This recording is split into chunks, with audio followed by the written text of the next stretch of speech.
We are ready to go today. We're so thankful to have all of you with us. I'm very excited about this session. We have with us Carlos Santini.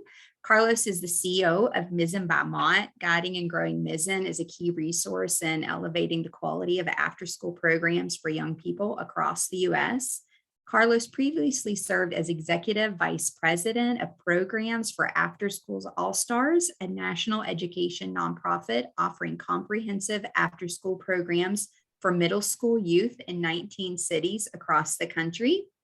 His work there centers on creating programs, professional development experiences, partnerships, and strategic initiatives that strengthen the all-important connection between staff and students in teaching and learning experience. And just speaking on behalf of the After School Network, we're just super excited to have a session today on Mizzen by Mott and to share this valuable resource more with our providers across West Virginia so they can know how to access and utilize, and just super excited to have you with us today, Carlos. Excellent. No, thank you, Susan. And thanks, folks from West Virginia, the WV. Thanks for hanging out. And I hear you have a great attendance, 250 folks attending your virtual conference. You know, when all of this pandemic stuff happened and folks started to reimagine what convenience like this would look like, I'll be honest, I had my doubts, you know, in terms of like, what is this going to be like having virtual conferences, and the ones that I've attended have always been great. You know, I was part of Virginia's Partnership Out of School Times conference last year. A good friend of mine is over there, and so V-Post. So I had a chance to kind of go into my first virtual event with them, and that was cool. So really kudos and congrats for showing up in this type of environment. You know, today's theme is Roadmap to Quality. And so my colleague and I, Katie Kernow, she is on, and she'll be behind the scenes to just jot some notes from whatever y'all might share in the chat. Drop any links of things that we feel might be helpful to you as we go through this presentation. But this being a roadmap, I think of road trip. You know, I just came back, not just came back, but over the summer, I went for it. I took my two daughters, my wife and my little dog DJ. We went on a 16-day road trip across 7 states, visited 5 national parks. And there was always one piece of music that played over and over again, and that's Simon and Garfunkel. That's like our family's favorite road trip music. So why don't you just go ahead and let us know in the chat, when you think of road trip and you think of music, what do you like? You know, you like a little Steely Dan, Little America, you know, Simon and Garfunkel. Just let us know, like, what is your favorite road trip music? We'd like to get to know you a little better, right, as we go through this presentation. Highly recommend Simon and Garfunkel. Steely Dan is pretty cool too. So, but anyway, folks, I digress. Welcome to our time together. Roadmap to Quality in After School. You know, I spent 20 years, Fleetwood Mac. Yes, love it. I spent 20 years in the after school space. I always knew that I wanted to be part of community learning. So when the opportunity came to launch a nonprofit in LA back in 2002, I went for it. And I haven't looked back. So I'm so happy to be a part of this ongoing out of school time community. And I love the answers that are coming on here. The Eagles, of course, the Hell Freezes Over album. You got to play that. That's always really good stuff. Old country 70s, just keep it coming. That is awesome. So as we continue to get to know each other, I have a question for you, right? As we begin our time together. And keep the music coming. Let's go for it. But the definition of what education looks like changed a lot during the pandemic, and it continues to kind of find its footing. You know, we keep saying things like going back to the way it used to be is not the best thing. Some of the things that we were doing were not working. So why continue to do the same thing? So the question is here for us as we start our road trip, our roadmap to quality, is this idea of quality. What does that look like for you in return to school, to in-person, right? Because prior to the pandemic, there was a certain aspect of what quality could be. It might be metrics and outcomes that as you look at what you've gone through as an organization, as a program, as a classroom, as what you've gone through as a teacher, as an educator, that has changed. So let us know, like, how did you or your program look at quality in this return to school? If you could just let us know in the chat. And if you are feeling bold enough to come off mic and just, share, that's cool too. You can be a radio DJ and just like have us hear your voice as you share your responses, but quality has changed. It's interesting how when the American Rescue Plan came into place and the federal government started talking about like recommendations for what the learning environment should be, there were things that were surfacing even in the ARP language that was very familiar to after school. Things like social emotional learning. That stuff has been a part of our after school DNA from the beginning, right? We were very relationship focused as a movement. We believed in whole child. We knew that there was more to learning than testing. And so there was more to learning than just memorization. There was the human being. And so we knew that that's something that really changed in this return to in-person. There's a focus on our wellness, both for teachers and for students. So my question to the group is, what has changed for you? What does quality look like for you in this return to in-person learning? Go ahead and let us know in the chat, okay? We'll continue this roadshow here. As Susan talked about earlier, we provide a service. We provide an app. We provide a website. We provide content, professional development. So we are a resource. But there's other parts of Mizzen, whether you know about us or not, that we want to really accentuate today. We want to share with you not only what we offer, but what we want to be a part of. And so, as you can see here, we launched last March officially, and our real focus is to be able to understand the needs of the practitioner around content. And I know that me being on the other side of the work when I was with a direct service provider, the thing that kept coming up for my staff was how can we find where are the resources to help me become a better teacher, to kind of guide me in how I teach, how I instruct, how I facilitate. And it's interesting how that question was happening both for educators who were new to after school and those who were seasoned in this work. And so content has always been a part of the education toolkit. And so we are very proud that our content really reflects what we feel is after school specific.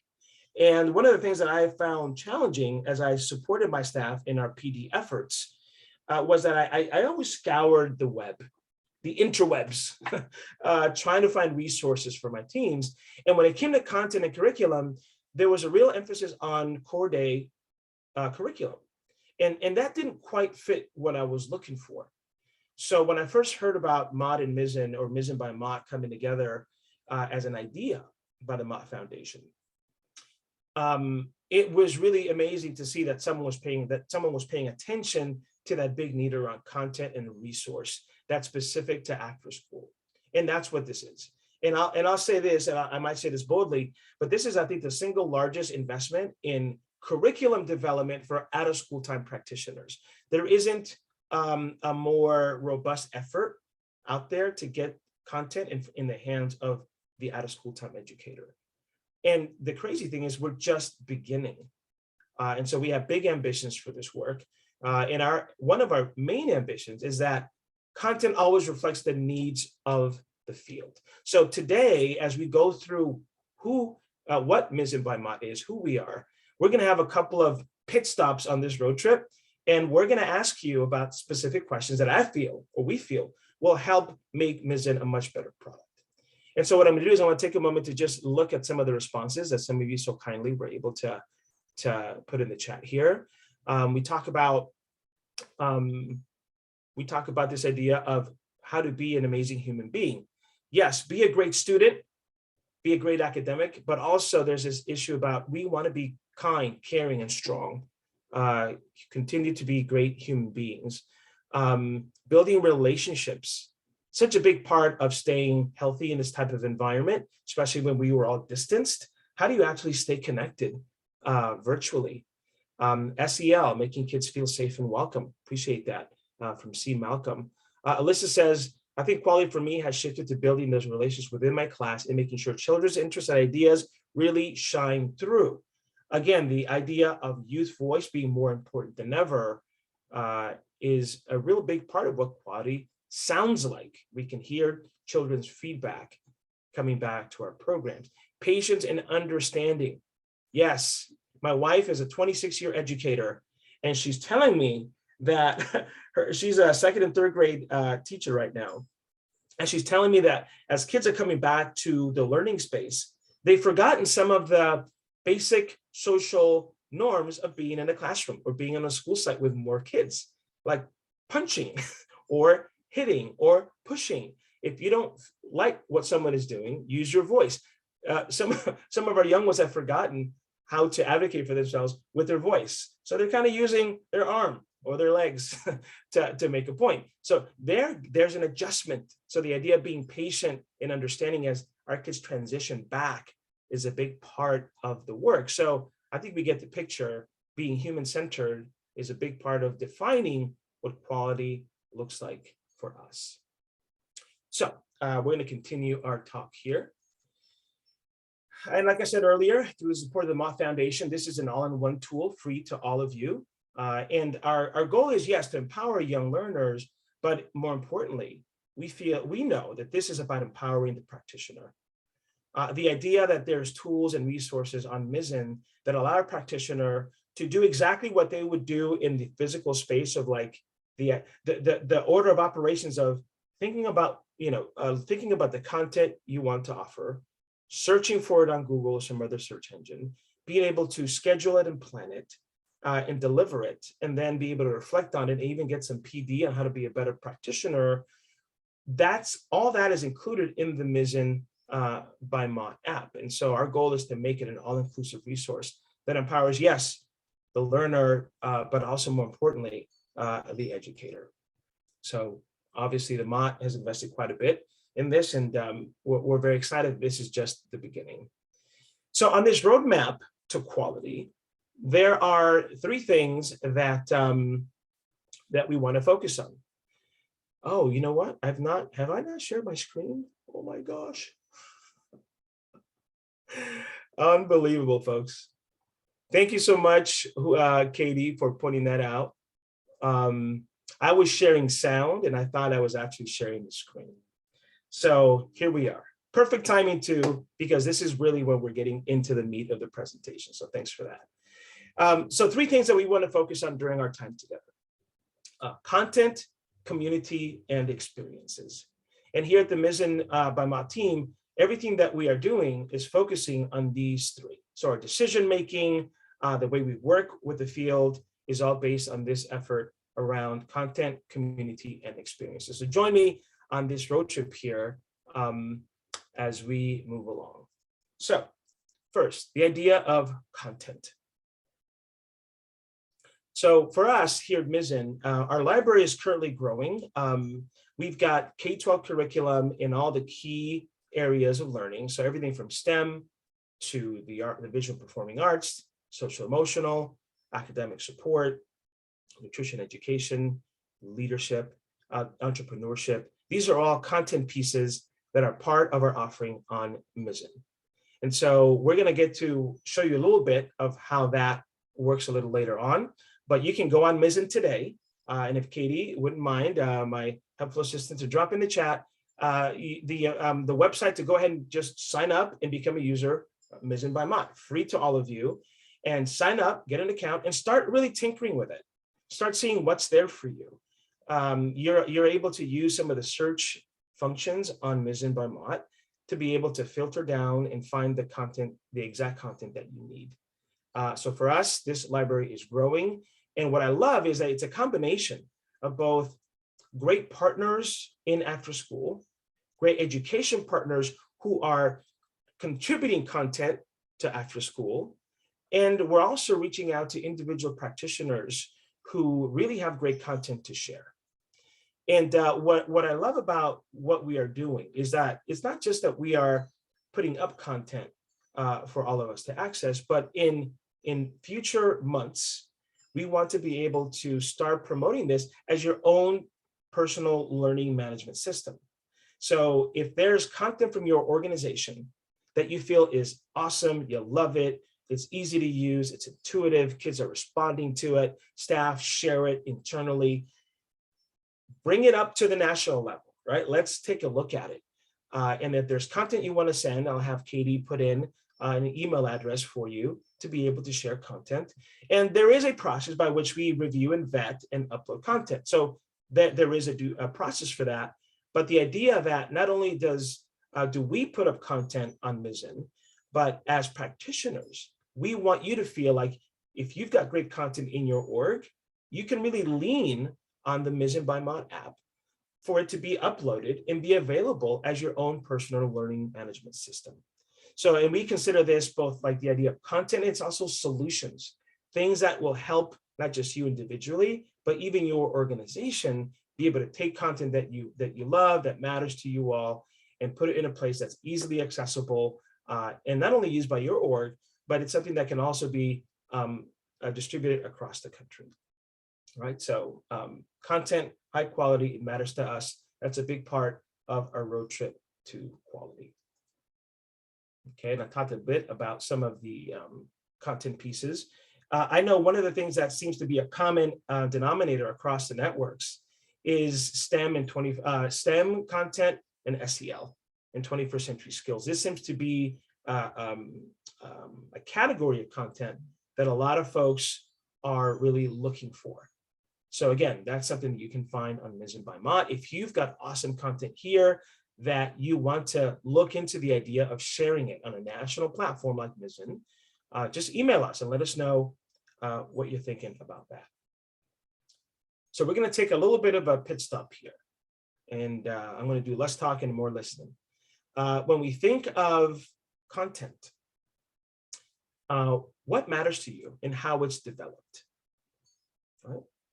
When you think of content, what matters to you and how content is developed? If you could just let us know, drop it in the chat, talk to us a little bit, let us know. Is it important for practitioners to know how to develop their own lesson plans and activities? Do you lean on some of your directors to collaborate and create content? Do you focus content on really that opening, that first 5 minutes of your class, that first 10 minutes as students are transitioning in, right? Oftentimes we forget that's part of building a great activity in a lesson plan is that opening. It's that welcoming and receiving students into the classroom. Is that a big part of what you consider a key component of content development? Right? Let us know, drop it in the chat. And what I'm going to do here is I'm actually trying to get to my messages here so I can see everyone.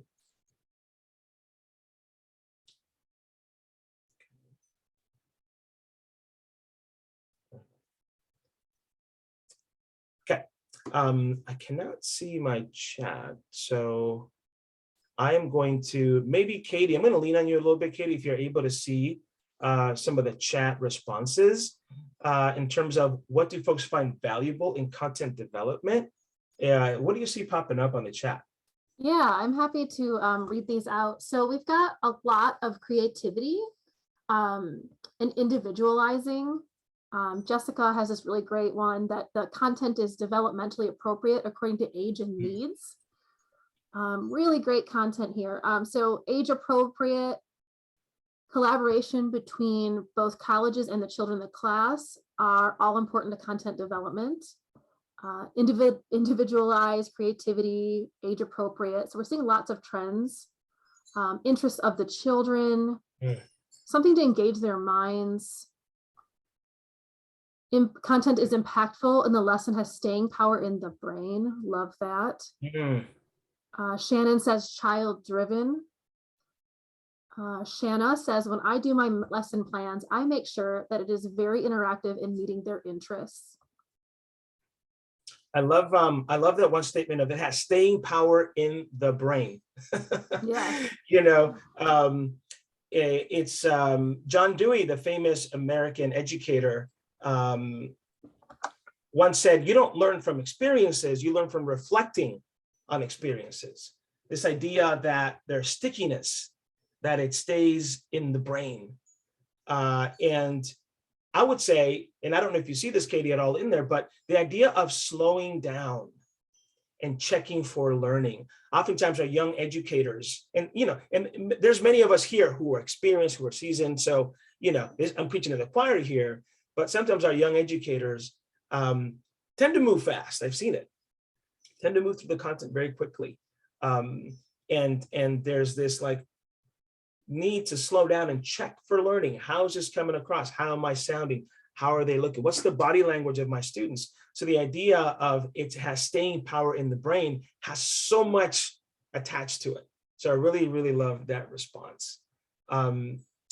Anything else, Katie, that stands out to you in the chat before I move on to the next slide? It looks like we just have lots of people who are really considering the child's at the center of the activities, and that the content meets their needs and that it's doable. So thank you, everyone. Yeah, thank you. Thank you for your contributions.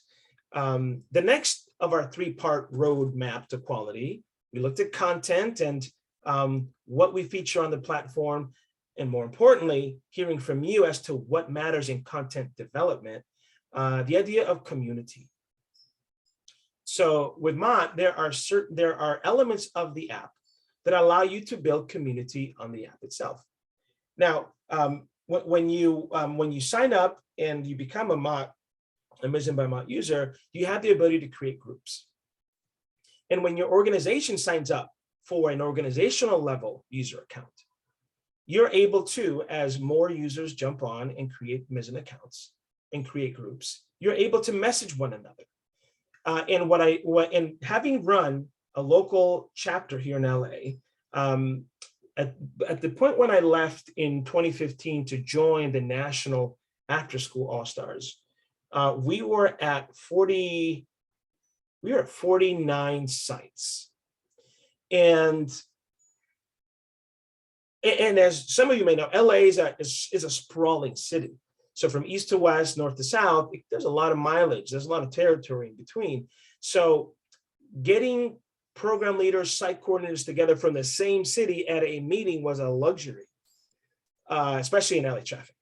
So the idea that you can message and share content with one another via a very mobile, portable device, it's in your phone. You can drop a message to your colleague. Hey, check this out. I just used this group, this naming activity, this group format activity. Check it out.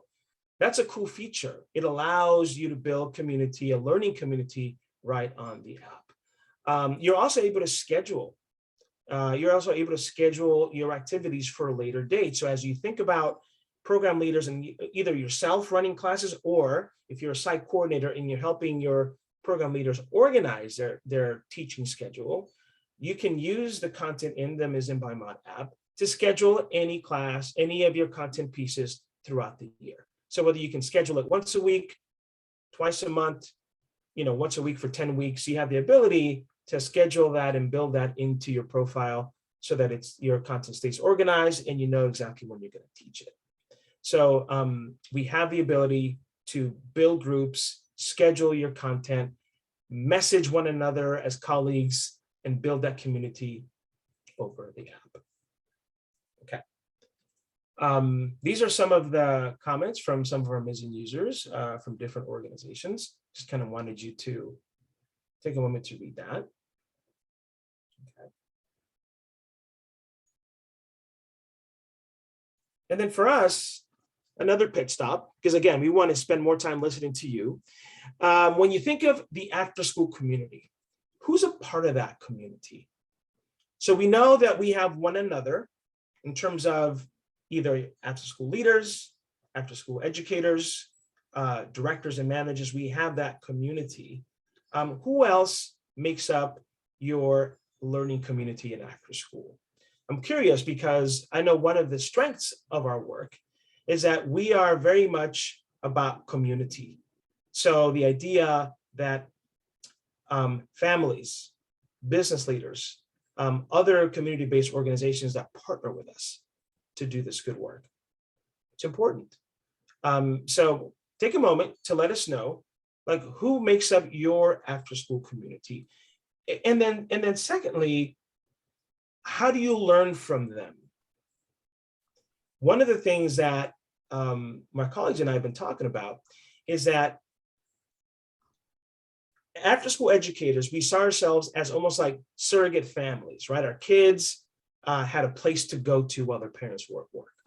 So they were safe, they were fed, they were taught, they were part of a community. They experienced some really cool enrichment experiences as part of the after-school community. We were a surrogate family. As our kids went back home, it's almost like there was a reverse. Families became surrogate teachers. And so one of the things that we are talking about here at Mizzen is that I'm sure that there's content that families have put together. There's probably activities that families have done with their kids to keep them engaged and motivated. I know we did that here. When my kids were younger, we had this thing called the line challenge. And the line challenge was simple. It was an activity you did every night before bed. I bought this little cheap whiteboard from IKEA and a couple markers. And I used to just go in there and just draw a random scribble. And I had each of my daughters say, all right, this is your turn. Here's the scribble. What can you design from this scribble? And they came up with all kinds of cool stuff and they loved it. It was a bedtime routine that we did. And I could see really their creativity coming out in that experience. And it was a simple activity. And so we know that parents did things like that during the pandemic. So our goal when we look at our learning community is, what can parents contribute in terms of content that teachers can use and go, oh, wow, this is cool. This is a great family run activity. How can I take this, adapt it for my classroom, right? So that's an example of like a group that became part of the after school learning community, our parents. Katie, what do you see rolling on the chat? Yeah, we've got some really great responses. So we have at the core, we're seeing kids, students, love that.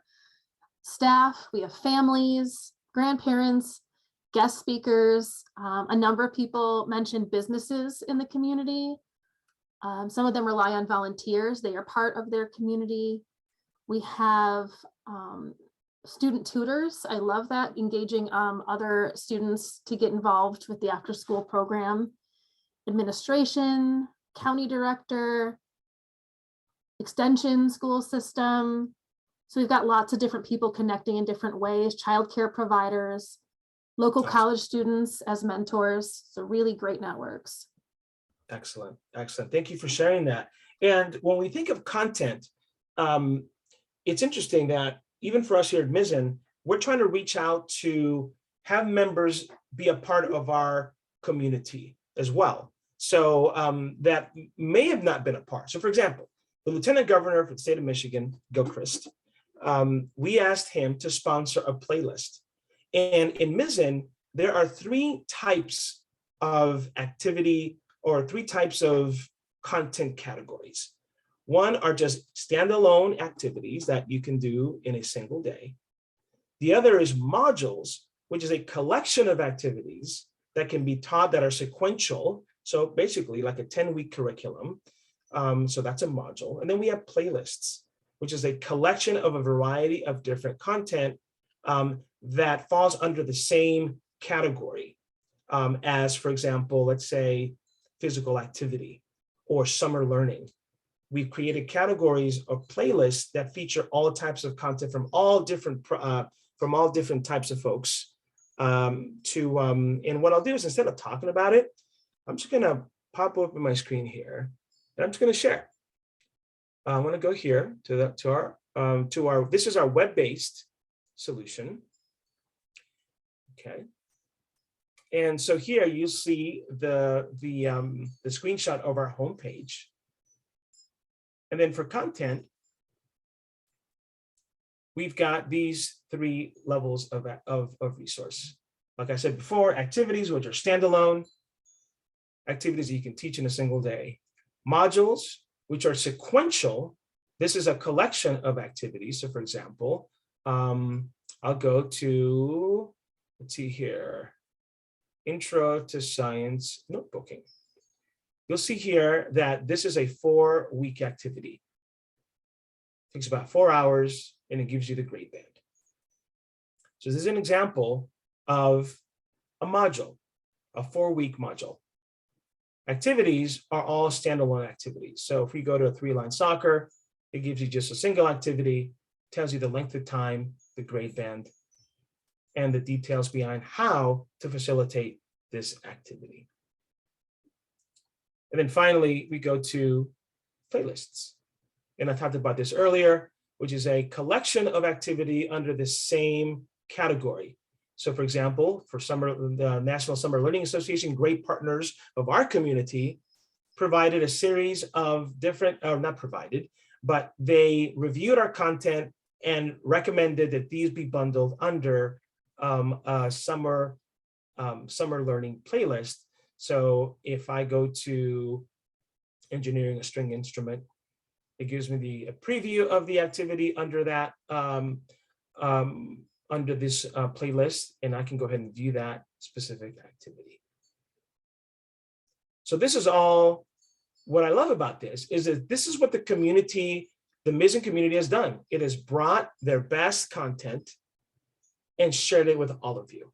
And so when we think of community, the invitation is, can we get you to be a part of our community? Sign up for Mizzen, get an account, start going through the content.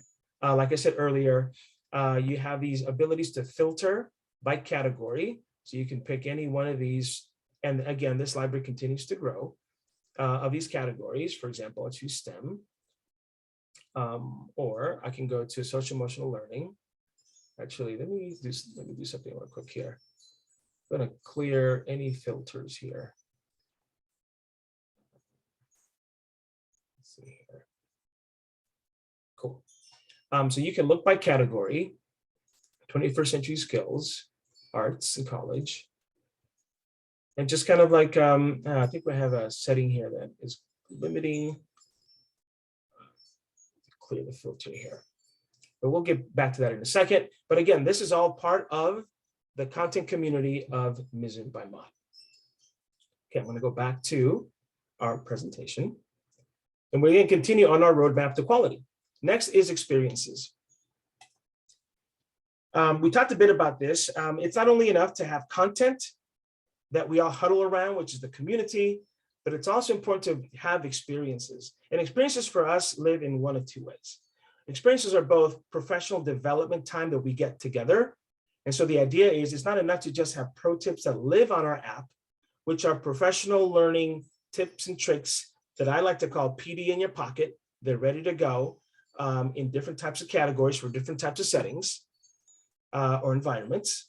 And it's there to really support the educator in continuing to grow their craft. So for us, professional development and pro tips is one element of our service. And what I'll do is I'll just quickly go back to our hub here, and I'll visit pro tips. So for example, these are some of the sample pro tips. And I talked about reflecting on learning. Let's kind of use this one here. This is a guide on how to have end of semester reflections, or you can have end of session reflections, end of year reflections. And it gives you a series of steps as to how to reflect. It defines what reflective practice is. It gives some examples of materials you're going to need. It walks you through a series of questions on how to reflect. And then there's actual resource that you can use to inform your reflective practice. So for example, this is a great resource by a great coach of first-year teachers. Her name's Dr. Laura Lipton. And it's called Phases of First-Year Teaching. And so this document, this resource allows you as a leader of a site, as an educator leader, as a site coordinator, program manager, program director, even as a staff, as a teaching staff, it allows you to look at some research that shows where teachers are throughout the year. They start off with high levels of anticipation. Then we tend to like get into survival mode as we get closer to the winter break and so on and so forth. And the idea is as you help people reflect on practice, you can use this resource to kind of figure out, okay, where do I fall during the school year? Where's my morale? How am I doing emotionally? And this resource allows you to do that. So this is an example of being able to use a PD resource on Mizzen, download some of the resources, and really have an experience that allows you to reflect and become just a better practitioner. Okay, so I just wanted to share that. Let me get back to our presentation here. Cool. All right. Next is this idea of just time together. So at Mizzen, obviously because of the pandemic, we had great plans to spend time in state network conferences, national conferences, and really be with all of you and be with educators. That couldn't happen. We were with you virtually. The idea is that we spend time together. We've got a couple of events coming up later this month. We are doing our first ever Lights On event. You'll be getting some information from us. But on October 26th, we have an event called Mic Drop. And what I'll do is I'll have Katie see if you can just drop that the registration link in the chat for folks who are interested in just becoming, just being in attendance. So whether you're a staff person, whether you want to share it with your youth, we're going to have a 3-hour event on October 26th that features about 7 to 10 visual and performing acts from around the country by our young people. So poets, musicians, dancers, singers, all sharing their voice and celebrating the power of after school through the visual arts. And that's an event that's going to be produced here out of LA, but we're going to be Zooming students in from around the country to be able to showcase their talent. So that's an experience of Mizzen putting together experiences that allows us all to really celebrate and bring attention to this great work. We also are going to have partner webinars. So it's not enough to have content, but part of building community is also to spend time with our program partners that have a story to tell about their content. And so on October 20th, one of the things that we're going to be doing, you'll be seeing this on our social media. And maybe, Katie, if you can actually maybe drop this in the chat as well. As you know, New York Times Magazine released a 1619 Project content a few years back. Educators from around the country have been using that content to build their own resources to really have conversations, to explore the history of our country and to really understand important racial equity issues in our nation. And so it's been cool to see how teachers have responded to this content. And so for the first time, and you may have caught a press release from us, we partnered with the Pulitzer Center, and we released the first ever 8-part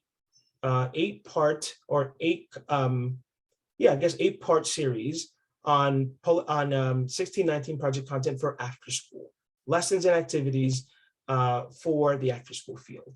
And so we're going to have a workshop on October 20th to talk more about what this content means for the out of school time practitioner. So that's an experience that we will be building together with the Pulitzer Center.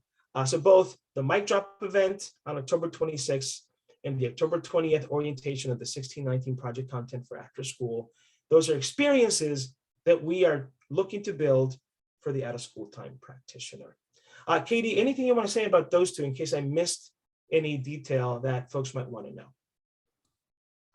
I think you covered the two we have coming up really lovely. So thank you, Carlos. And just keeping an eye out for the future for different things we might do. So we have some really great performances in the future. We've done some cool ones in the past.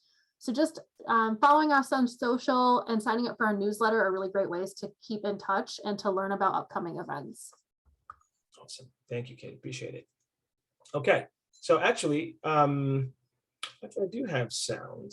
I did have so this is a sample activity, or what I'm going to do for a quick second, I'm going to stop sharing my screen so I can share sound appropriately. So let me. Hey, Carlos, it's Katie. That video, the sound isn't quite working on it. So we can just kind of talk about that really great event we did this summer, and then I'll let people know and how they can access it later. Excellent. All right, cool. So, all right, let me just make sure the screen's being shared. Okay, so let's see here. I'll play it here and let's see here. I think let's see if there's no sound to this. Okay, so as this will just play, I'll just talk over it. So Jazz at Lincoln Center is one of our key content partners, focusing on how do we really use jazz to teach about life, to teach about democracy, to teach about important social issues in our country. And so for this past summer, we partnered with Jazz at Lincoln to put together a series of activities called the Summer Lawn Series with Jazz at Lincoln. And it was really a Sunday afternoon event in which we put together a collection of both recorded and live performances of jazz musicians, performers, just teaching us things like dance, talking to us about basic elements of jazz, putting together beautiful performances for families to enjoy over a meal together. And so the summer launch series was an example of a great experience for us. Hey, Carlos, it's Katie again. Yeah. We lost the presentation. Okay. Yeah, I think there we go. Is it there? Yeah. Is it there? We don't see it. I wonder if it's a different screen that's being shared. Or can you click down at the PowerPoint there? There we go. Is it there? Yeah, we don't see it. For some reason, we're seeing your desktop. Okay, so let me stop sharing once again. Let me just do this here. All right. Apologies, folks. Let's see here. So current slide. All right, let me share this one more time. Screen 2.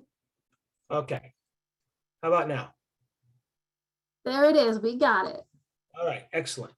Okay, so so again, this particular experience. So here's a clip of great performers from Jazz at Lincoln teaching us how to do the Charleston. So again, this is an example of us taking content, working with our community to make that content come to life, and build an experience around this piece of content. And so this is the stuff that we want to continue doing to promote the great content that's in Mizzen, to really uplift the community of educators that are doing this work, and then building an experience around it for all of us to partake in. And I know, Katie, that you facilitated a lot of this over the summer. So are there any highlights here that you'd like to share about this work with Jazz at Lincoln Center? Yeah, this was a really cool experience to try to bridge the virtual and the sense of being together. So we worked with libraries across the country to encourage them to host a watch party out on their lawn so people could social distance. And we have basically 3 hours from these performances that we did in collaboration with Jazz at Lincoln Center and Foundations, Inc. And this is the kind of thing we hope to be able to do in the future. And it's rooted right in our content. So everything you see in these performances and in these events were built on activities in the app that could kind of help bridge the experiences that people were having in after school and the content, and giving us a chance to do things together. Excellent. Thank you. Thank you, Katie. And I know here we're coming down to our last 15, so I want to make sure we give time for final questions.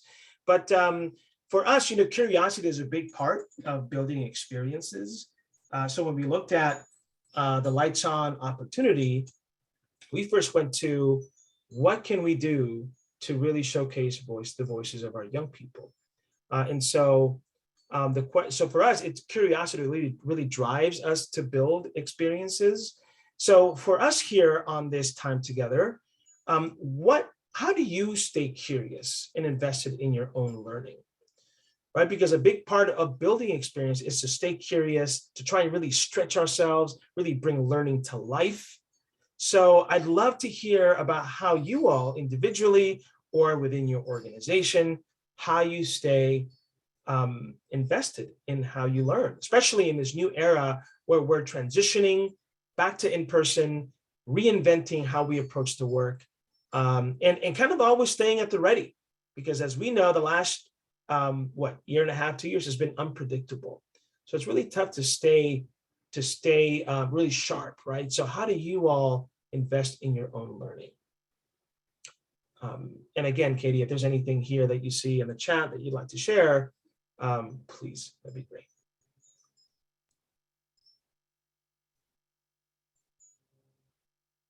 I think people are thinking. Yeah, that's cool. Yeah. And I know for the field, there's quite an emphasis on self-care. So we know for us, even self-care is an important part of investing in your own learning.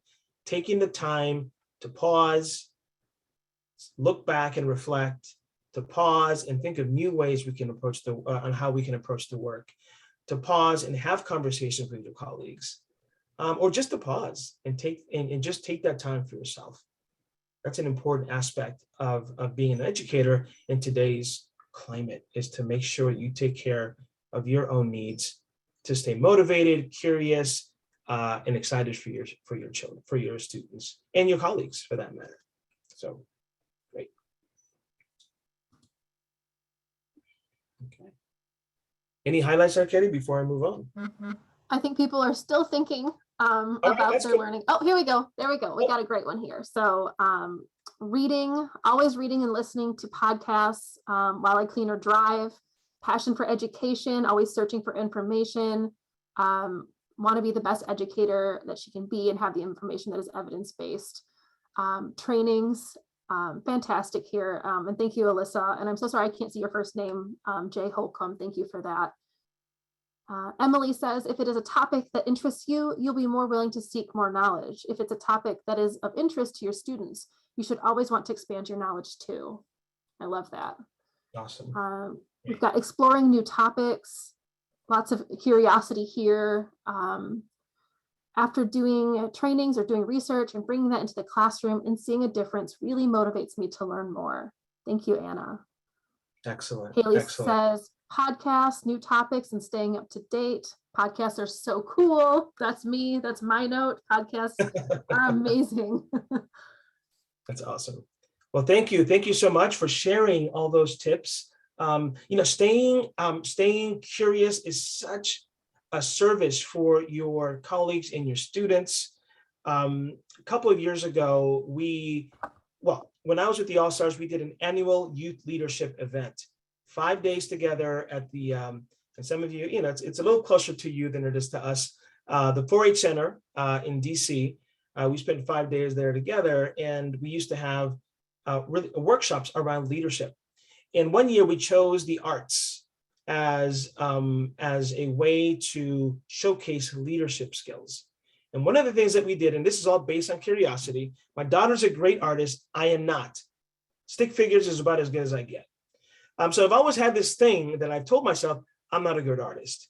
So we did a workshop on what does it mean to be an artist? And do you think you're an artist or that you can draw? And, of the 50 students that were in that room, about 80% raised their hand saying they could not draw. And so we did this really quick tutorial. Again, did some research, that found a great YouTube tutorial. And this particular artist said, you can become an artist in less than 5 minutes. And so he did a series of, and he said in his YouTube, before this video is over, you're going to be able to draw 60 different types of comic book characters. And I just thought, whatever, this is crazy. And he showed some basics of how to draw a face, nose, eyes, ears, hair. Kind of kids followed along, blown away. And that just elevated the level of confidence in themselves tremendously. So the idea of just being curious, building learning experiences that are driven through curiosity is really gonna pay off, and it's fun. So I appreciate all of you who are investing in staying curious and building your own learning. Thank you for sharing those responses. And finally, before we end our time together, you can download our Mizzen app on any of these particular services, whether it's Google Play or the App Store. You can also visit mizzen.org, sign up for an account, spend some time tinkering with the app. And I highly recommend this idea of and Katie and I talk about the journey of the Mizzen user, right? And so I want to give you some practical tips. And what I'm going to do is I'm going to stop sharing my screen. Y'all got that information. So let me just come over here so I can see at least the chat. Thank you so much for bearing with me there. Had a couple of glitches, but I want to give you some specific tips on how to become an awesome Mizzen user. First, sign up for an account. Pretty straightforward. Second, based on what you teach or what you're curious about, just do a search for an activity. Use the filters, spend time, and just do a search and find something that interests you. I think we're getting close to 1,400 pieces of content, with more coming. One cool announcement is that we just signed a content agreement with one of LA's great makerspace programs. And so we're going to have our first series of makerspace content and curriculum for grades K through 5 that require minimal equipment and supplies. Because I know oftentimes for makerspace, it's hard to like buy all the equipment, but this organization called the Rediscover Center has done really great work in LA. So you'll be seeing things like makerspace content coming up on our platform soon. So do the search. So sign up for the account, do the search. And then when you find an activity that you like, bookmark it, right? Bookmark the activity so that you can keep a running tab of what you found. Second is check it out. Go through it, share it with a colleague, and then do something that we want more of, which is reviews. I'll be honest, we don't have a whole bunch of reviews, and in the review culture that we're in, we would love to hear from you what you think after you've implemented the activities. So do a review. Let us know what you think. And then schedule your activities for use.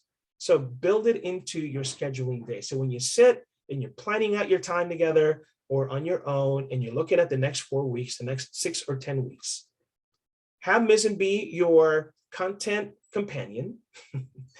Look through, think about your class, or if you're doing nutrition ed or entrepreneurial, let's say you're doing an entrepreneur's class, check out the content that's there, give it a run.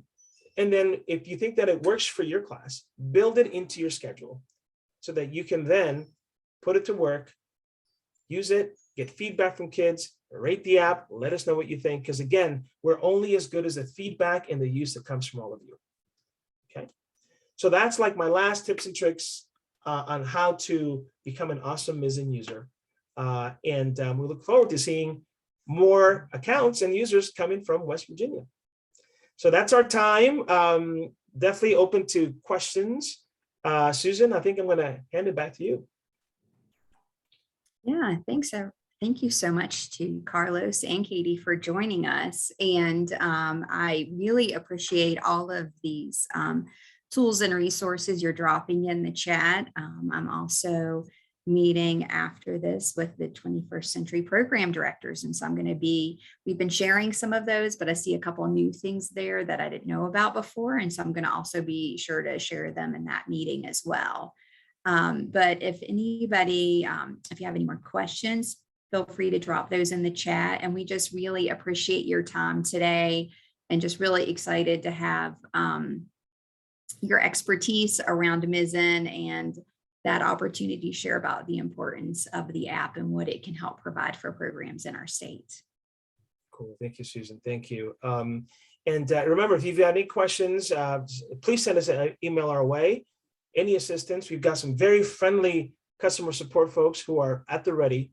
So we're here to serve and help you all. All right. Thanks, everybody. Have a great day. And we hope to see you back with us at 9 o'clock in the morning. Cool. Thanks, everyone. Take care now.